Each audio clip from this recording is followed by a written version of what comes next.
Esse é um Ancapso e nós vamos falar agora sobre a Rede Globo, que pela primeira vez ficou 3 dias seguidos abaixo de 10 pontos no Ibope. Olha que coisa impressionante, hein? Isso nunca aconteceu com a Globo. Recorde negativo, 3 dias abaixo, não fez nem 10 pontos no Ibope.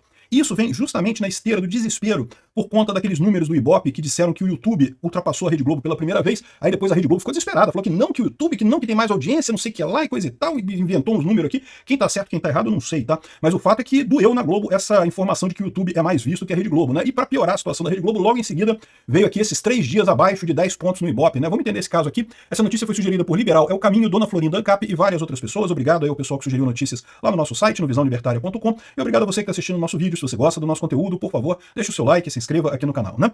Pois bem, então, é o que eu falei pra vocês, a Globo já estava desesperada com essa questão do YouTube, né? Que a gente falou sobre isso outro dia, né? Saiu teve uma reunião no YouTube, o YouTube apresentou dados que diziam que a plataforma YouTube é mais vista do que as TVs abertas, né? Por enquanto, uma pequena diferença, mas seria mais vista, né? Eu já falei pra vocês que isso é muito preocupante pra Rede Globo, porque, na verdade, o grande mercado da Rede Globo e do YouTube também são os anunciantes, né? A Rede Globo quer contratar anunciantes. E os anunciantes gostam muito mais de anunciar no YouTube do que na Rede Globo. Eles só anunciam na Rede Globo porque a Rede Globo ainda tem um público muito grande, ainda é uma grande parte do público brasileiro não assiste YouTube e prefere assistir televisão, né? Eu já expliquei pra vocês que eu vejo que isso é uma coisa que tende a diminuir, porque toda vez que alguém experimenta ver vídeos no YouTube, é sempre muito melhor você escolher o que você vai ver, você procurar um conteúdo que você gosta. É muito melhor do que você ficar ali sentado, passando raiva com a Rede Globo, elogiando Lula, passando pano pro Lula e coisa e tal. Então, assim, depois que você descobre que você pode ver televisão desse jeito, é uma inércia cultural, né? As pessoas estão acostumadas a ver televisão, a sentar ali na frente da televisão, ligar a televisão e ver televisão. Muita gente está acostumada com isso, né? E leva um tempo para a sociedade realmente mudar, né? Então, mas à medida que a pessoa vai pro YouTube, é muito difícil voltar pra Rede Globo, né? Eu, por exemplo, o que eu vejo a Rede Globo de vez em quando é quando tem jogo de futebol e coisa e tal, mas raramente eu ligo alguma coisa na Rede Globo. Justamente porque eu vejo o YouTube o tempo todo, né? Hoje em dia eu trabalho no YouTube também, faço as coisas aqui no YouTube também. Então, no final das contas, é muito melhor, né? Eu gosto muito disso, né? E outra coisa que eu acho interessante também é que, como eu faço vídeos para o YouTube, eu uso a minha experiência como quem assiste vídeos no YouTube, né? Para pegar subsídios para melhorar, para tentar melhorar meus vídeos, né? Várias ideias da forma como é o meu vídeo, eu vejo da forma como eu assisto o vídeo das pessoas. Por exemplo, tem muita gente que gosta de fazer um vídeo tratando de vários assuntos.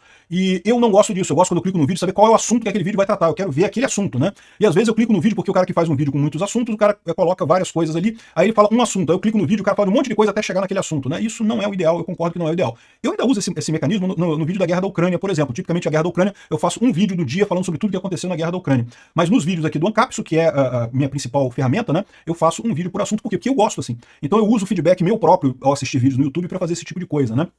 Enfim, o fato é, quando o YouTube falou que a Rede Globo ele tinha mais audiência que a Rede Globo ficou desesperada, falou que não, que disse que tem mais audiência que o streaming, que o Cantar Ibope procurou coluna e falou que não sei o que lá, e pipipipopopó, estão desesperados, meu amigo. Por quê? Porque os anunciantes já gostavam mais do YouTube. Agora então, e por que os anunciantes gostam mais do YouTube? Eu já expliquei pra vocês, né? Porque na TV aberta você bota um anúncio ali, um monte de gente vai ver aquele programa, mas um monte de gente que vai ver que você não sabe a renda da pessoa, se a pessoa tem dinheiro pra comprar aquele produto, se ela tem interesse em comprar aquele seu produto, não tem como saber. O YouTube, na internet, justamente porque primeiro ele tem dados, se você tá logado no YouTube, você tem uma conta na Google, ele tem os dados da sua conta pra saber, né? O seu padrão de vida, quanto que você ganha mais ou menos, que tipo de coisa que você se interessa e coisa e tal. Então eles sabem essas informações e eles já mostram pra vocês propagandas que seriam do seu interesse. Eu acho isso positivo, tá? Porque também você ficar vendo propaganda de coisa que não te interessa também, pra que você vai ver, né? Eu prefiro mesmo que o YouTube mande propaganda pra mim de coisas que eu tenho algum interesse. Eu acho que o algoritmo ainda é meio falho, né? Porque ainda tem umas coisas muito engraçadas que eles anunciam pra mim ainda, mas de qualquer forma faz parte aí do algoritmo, né? Mas entende? Para o anunciante é muito melhor anunciar no YouTube, por quê? Porque ele pode direcionar o anúncio exatamente para aquele público que tem interesse no produto dele. Então acaba tendo uma conversão muito mais alta, né? Na Rede Globo atinge muito mais gente, mas não necessariamente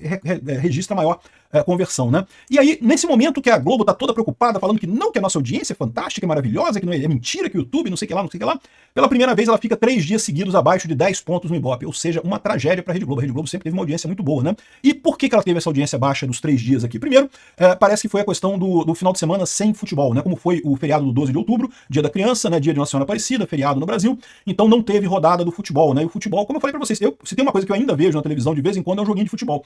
Sem futebol, meu amigo, aí que ninguém viu a Rede Globo mesmo, no final das contas, ninguém ligou aquele troço. Então esse foi um problema. O outro problema foi a questão do apagão que eles estão dizendo, né? Vocês sabem que quando tem toda essa medição de Ibope e coisa e tal, eles medem em São Paulo, né? Tipo assim, o resto do Brasil é tipo uma periferia de São Paulo. Se você não entendeu isso ainda, entenda, tá? É assim mesmo. Ah, o Rio de Janeiro. O Rio de Janeiro é uma periferia de São Paulo, é um bairrozinho afastado de São Paulo aqui. Ah, mas e Manaus? É a mesma coisa, é um bairro afastado de São Paulo, bem afastado lá e coisa e tal.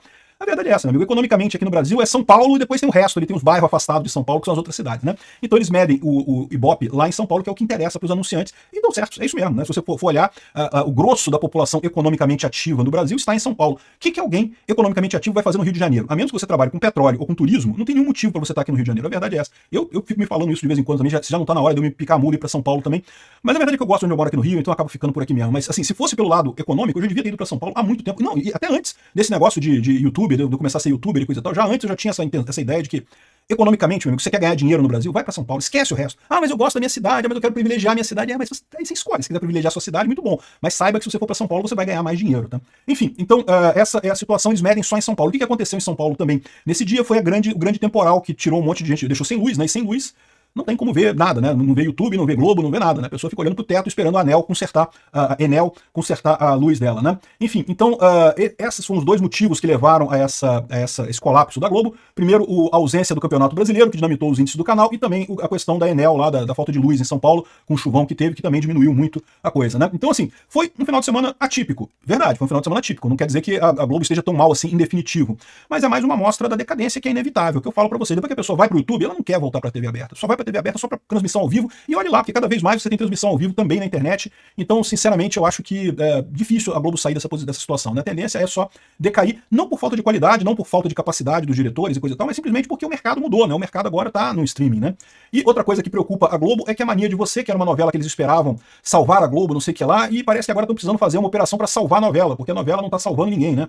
Antes dela vinha a Renascer, que é um remake, é uma novela que já tinha sido gravada no passado, fizeram um remake e coisa e tal, da Renascer, e estava indo relativamente bem, aparentemente, mas agora a mania de você não está conseguindo segurar a peteca, eles estão com um problema nisso, né? Bom, é aquilo que eu falo pra vocês, a Globo tem realmente um desafio muito complicado pela frente, não ajuda o fato de tentar enfiar lacração em tudo, né? Esse negócio dessa cegueira ideológica de colocar lacração em tudo também ainda prejudica ainda mais a Globo nesse sentido. Obrigado por assistir o vídeo até o